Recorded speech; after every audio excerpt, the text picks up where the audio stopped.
The value that I personally am most focused on is inclusivity, which I really think this speaker list encompasses. We are so lucky to be able to hear the stories of all of these women, and with that being said, help me welcome our first speaker. Amanda Garces is the founder of the Vermont Coalition for Ethnic and Social Equity in Schools, which works to advance legislation that aims to review, revise, and expand educational standards to include the histories and contributions of excluded and or underrepresented groups such as people in the LGBTQIA community, people with disabilities, Indigenous people, women, and people of color.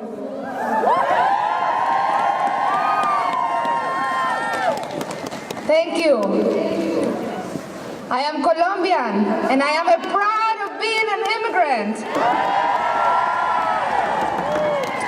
Today, I am here for Jocelyn Yamilet Hernandez Quintero, who on October 2008 was 14 and was crossing the Arizona border with her 10-year-old brother to see their mother.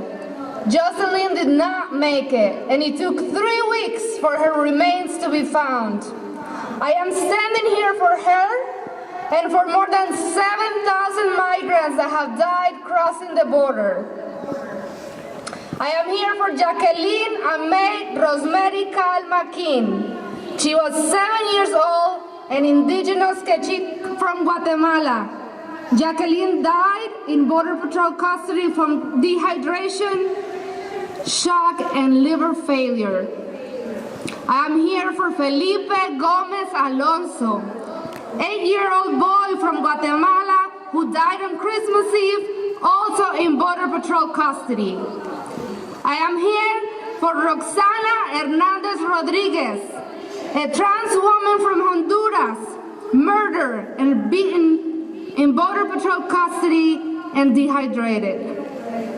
I am here for the people who have died in their custody, murder. I am also here because I am afraid. I am afraid that you did not notice that the government's shutdown isn't simply about a wall or the current administration. I am afraid that you did not notice that over 7,000 souls have lost their lives crossing the desert and thousands have disappeared. I am afraid that you did not notice that there is already a wall, that the Border Patrol is destroying humanitarian aid that can save lives, that children are in cages, and that the Border Patrol has a military arsenal, that private prison stocks doubled since Election Day. I am afraid you did not notice that those private prisons have a lengthy history of abuses and deaths, and that there is a direct correlation between the militarization of the Gaza Strip and the militarization of our border.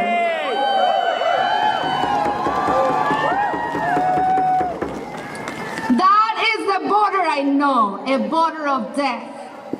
I am afraid you did not notice that in Vermont, Border Patrol waits to harass and detain my brothers and sisters, my community.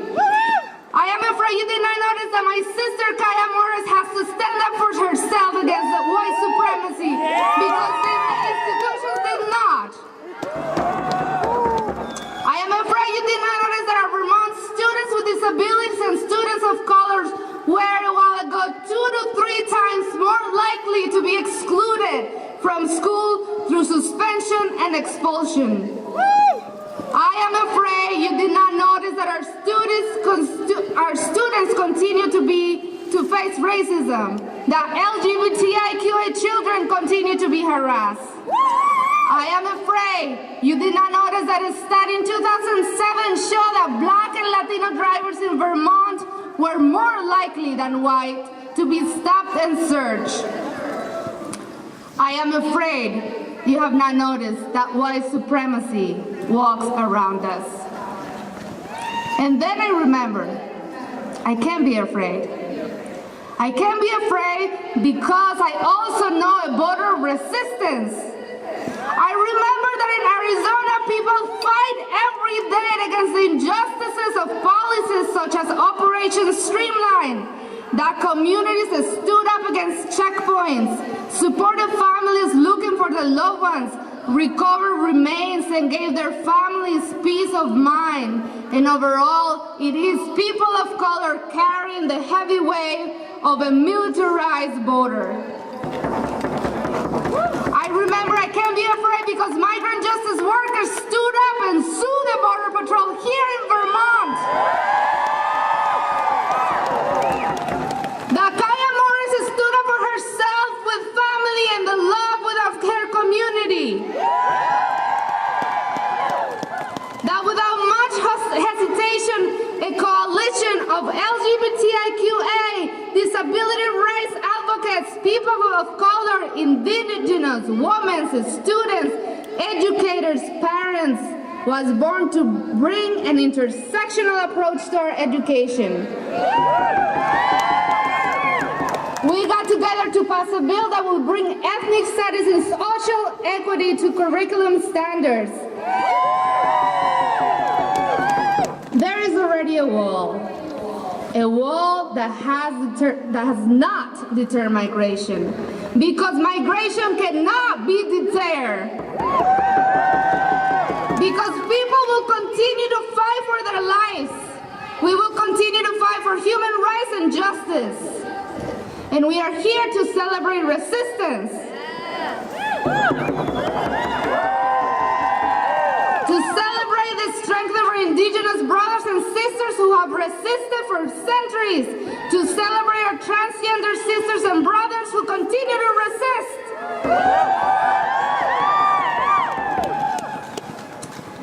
We will resist. Sing with me. We will resist. We will resist by abolishing ICE. We will resist by continuing to fight against police brutality.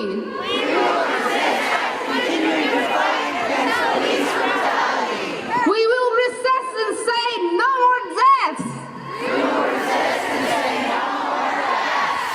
And we will pass H3 and change our education for our students of color, LGBTIQA students, and all of us.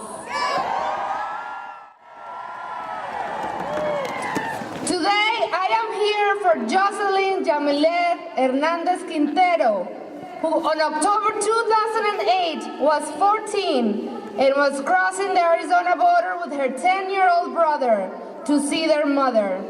Jocelyn did not make it, and it took 3 weeks for her remains to be found. I am standing here for her and for more than 7,000 migrants that have died crossing the border.